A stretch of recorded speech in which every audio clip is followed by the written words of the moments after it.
আসসালামু আলাইকুম। আজহারি ফয়সাল আপনাকে স্বাগত।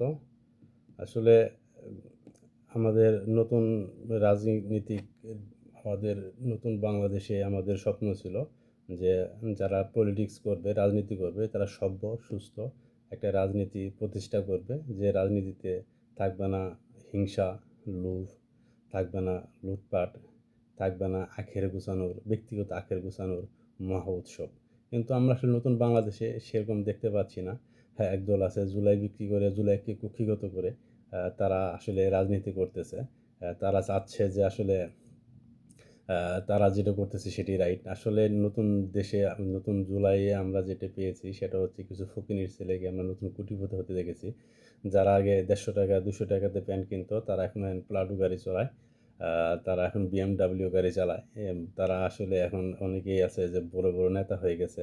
আসলে এরকম কথা ছিল না। এতগুলি শহীদের জীবনের বিনিময়ে কাউকে আমরা ফকিনীর ছেলেদের আমরা কোটিপতি বানানোর জন্য এই মানুষগুলি জীবন দেয়নি। মানুষগুলো জীবন দিয়েছিল একটা বৈষম্যহীন বাংলাদেশের জন্য। যেখানে আপনার মানুষের খাদ্য নিরাপত্তা থাকবে। আমরা চেয়েছিলাম নতুন দেশের নতুন বন্দোবস্তে মানুষ পলিটিক্স করবে, যেটা হচ্ছে যে মানুষের জন্য মানুষ কাজ করবে। যেমন হচ্ছে খাদ্য ফরমালিন, সেটা নিয়ে কোনো কথা আমি শুনি না নতুন প্রজন্মের কাছে। যেমন হতেছে যে হসপিটালে চিকিৎসা নিতে গিয়ে অসহায় মানুষের করুণ আর্তনাদ, যেটা আমরা কখনোই নতুন বাংলাদেশে চাইনি। কিন্তু সেটাই দেখতেছি।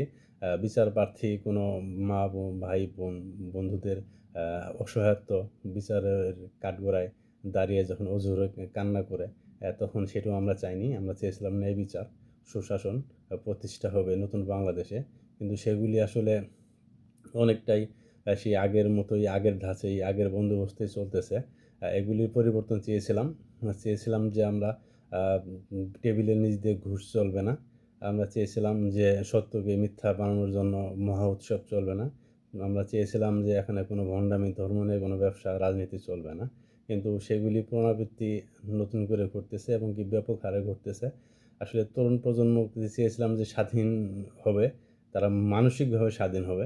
যে মানসিক স্বাধীনতার বিষয় হচ্ছে এরকম, তারা সত্যকে সত্য বলা শিখবে, মিথ্যাকে মিথ্যা বলা শিখবে। কিন্তু বর্তমান বাংলাদেশে সেরকম দেখতেছি না। তারা যেই রাজনীতির একেকজন একেকটা রাজনৈতিক দলের গোলাম হয়ে যাচ্ছে। যে তার রাজনৈতিক দল যেটি করুক সেটিই ঠিক। অন্য রাজনৈতিক দল যেটি করতেছে সেটিই ভুল। এরকম রাজনীতি আমরা আসলে চাইনি। আমরা নতুন বাংলাদেশে চেয়েছিলাম যে একটা সভ্য, সুশৃঙ্খল, আধুনিক রাজনীতির প্রতিষ্ঠা হবে, যেখানে মানুষ মানুষের জন্য কাজ করবে। মানুষের অধিকার নিয়ে কাজ করবে। কিন্তু এখানে আসলে ব্যক্তি অধিকারই সবচেয়ে বেশি মুখ্য হিসেবে কাজ হচ্ছে। এখানে কিছু লোক নেতা হওয়ার জন্য মরিয়া হয়ে গেছে। অসভ্য রাজনীতির কালচার শুরু হয়ে গেছে। মব কালচার শুরু হয়ে গেছে। যেখানে মানুষকে যেকোনো ট্যাগিং দিয়ে ট্যাগ দিয়ে দেওয়া হচ্ছে, যে সে জুলাই বিরোধী, সে মুক্তিযোদ্ধা বিরোধী, সে ধর্ম বিরোধী। এই জাতীয় যে কথাগুলি বলা হচ্ছে এগুলি আসলে একটা ভণ্ডামি। আমরা এই ভণ্ডামি থেকে বের হতে চেয়েছিলাম। কিন্তু ভণ্ডামির জালে আবার নতুন করে জড়িয়ে যাচ্ছি। তো যারা সচেতন মানুষ আছেন, তারা তাদের কাছে আশা করব যে এই ভণ্ডামি রাজনীতি থেকে বের হয়ে আসুন। আমরা আসলে নতুন বাংলাদেশে সহনশীল, সভ্য, মানবিক একটা বাংলাদেশ দেখতে চেয়েছিলাম, যেখানে দোষাদোষি রাজনীতি নয়। আমরা চেয়েছিলাম যে সমাধানের রাজনীতি। যেখানে আমি ভুল করতেছি, আপনি সঠিক কাজটা করবেন। কিন্তু আপনি শুধু সমালোচনা নিয়ে ব্যস্ত আছেন।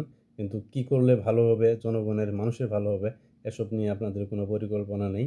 আপনাদের নেই কোনো ভবিষ্যৎ পরিকল্পনা যে আগামীর বাংলাদেশ কোথায় যাবে, বিশ্ব কোথায় যাচ্ছে, পৃথিবী কীভাবে পরিবর্তিত হচ্ছে, সেই পরিবর্তনের তালে হাওয়া মিলিয়ে আমাদের কীভাবে পরিবর্তন হতে হবে। যেমন এআই এর যুগ আসতেছে, অসংখ্য মানুষ বেকার হয়ে যাবে। তাহলে তারা কী ধরনের স্কিল ডেভেলপ করবে, যাতে সে পৃথিবীর সাথে তাল মিলিয়ে চলতে পারে? এ ধরনের আলোচনা আমরা আশা করেছিলাম। কিন্তু সে ধরনের আলোচনা আমরা দেখি না। একজন আরেকজনকে বলতেছে ধর্ম ব্যবসায়ী, একজন আরেকজনকে বলতেছে চাঁদাবাজ, একজন আরেকজনকে বলতেছে যে লুটপাটকারী। এগুলি আসলে আমরা প্রত্যাশা করতেছিলাম না। আমরা চেয়েছিলাম যে একটা সভ্য, সুশৃঙ্খল, মানুষের জন্য মানুষের রাজনীতি প্রতিষ্ঠিত হবে। কিন্তু কিছু সুবিধাবাদী মুখ, যারা জীবনে কখনোই আ জীবন চালাতে গিয়ে দেখা যাচ্ছে যে অনেক আর্থিক সংকটে ছিল। তারা আজকে অনেক নতুন, নতুন কোটিপতি তৈরি হয়েছে। ভুঁইফুরু কোটিপতি তৈরি হয়েছে। যারা বিভিন্ন টেবিলের নিচ দিয়ে অনেক টাকার লেনদেন করে আজকে তারা সুশীল সেজছে। তো এদেরকে বয়কট করতে হবে। যদি বয়কট করতে না পারেন, এট লিস্ট মনে, মনে ঘৃণা হলেও করতে হবে। কারণ আমরা নতুন বাংলাদেশে নতুন রাজনীতির প্রত্যাশা করি। তো আজহারি ফ্যাশলে আজকে নানান বিষয়েই কথা বলা উচিত ছিল। তো সময়ের অভাবে বলতে পারলাম না। হয়তো দেখা হবে নতুন সময়ে নতুনভাবে। যদি আমাদের কথা ভালো লাগে তাহলে আপনাদের লাইক, কমেন্ট, শেয়ার বা সাবস্ক্রাইব করে আমাদের পাশে থাকবেন। আসসালামু আলাইকুম।